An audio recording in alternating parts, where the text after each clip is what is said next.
Auckland city FC নিউজিল্যান্ডের এক অপেশাদার football দল, যে দলের খেলোয়াড়দের সবাই চাকরি বা ব্যবসা করেন আর ফুটবলও খেলছেন বিশ্বমঞ্চে।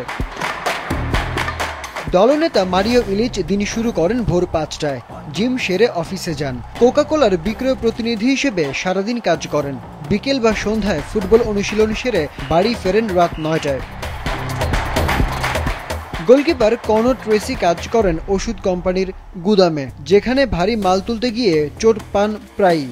সহ অধিনায়ক মিচেল একসময় খেলেছেন রেড স্টার বেলগ্রেড ও বোল্টনের মতো বড় ক্লাবে, এরপর হয়ে যান রিয়েল এস্টেট এজেন্ট এবং একই সঙ্গে অকল্যান্ডের খেলোয়াড়। এমন দল নিয়ে কিভাবে তারা খেলছে ক্লাব বিশ্বকাপ, এমন প্রশ্ন অনেকেই জানলে হয়তো অবাক হবেন। নিউজিল্যান্ডের সবচেয়ে শক্তিশালী ক্লাবগুলোর মধ্যেও নাম নেই অকল্যান্ড সিটি এফসির।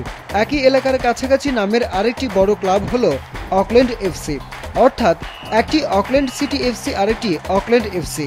অকল্যান্ড এফসি খেলে থাকে অস্ট্রেলিয়ান লিগে।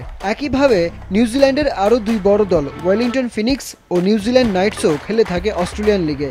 ওদিকে অস্ট্রেলিয়া বহু আগেই অশিনিয়া ছেড়ে নাম লিখিয়েছে ফিফার এশিয়ান অঞ্চলে, তাই অস্ট্রেলিয়ান লিগের দলগুলো এএফসির অধীনে, যে কারণে সেই লিগে খেলা নিউজিল্যান্ডের পেশাদার ক্লাবগুলো ওশেনিয়ার টুর্নামেন্টে সুযোগ পায় না। অন্যদিকে নিউজিল্যান্ডে ফুটবল লিগের মান ভালো না, তারপরেও সেখানে যে লিগ হয় সেখানে ১০ বারের চ্যাম্পিয়ন অকল্যান্ড সিটি এফসি, যারা একটি অ্যামেচার ক্লাব। ওশেনিয়াতে নিউজিল্যান্ড ছাড়া বাকি দেশগুলোর ক্লাবের মান ভালো নয়। সলোমন আইল্যান্ড, ফিজি, তাহিতির মতো দেশগুলো ফিফা র্যাঙ্কিংয়ে অনেক পিছিয়ে, তাই একক আধিপত্য নিউজিল্যান্ডের ক্লাবগুলোর। তাই তো ওশেনিয়া চ্যাম্পিয়ন্স লিগে একক আধিপত্য অকল্যান্ড সিটি এফসির।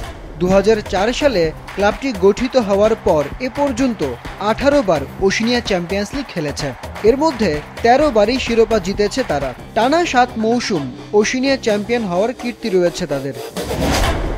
আসরের বর্তমান চ্যাম্পিয়ন হিসেবে ফিফা ক্লাব বিশ্বকাপে খেলছে দলটি।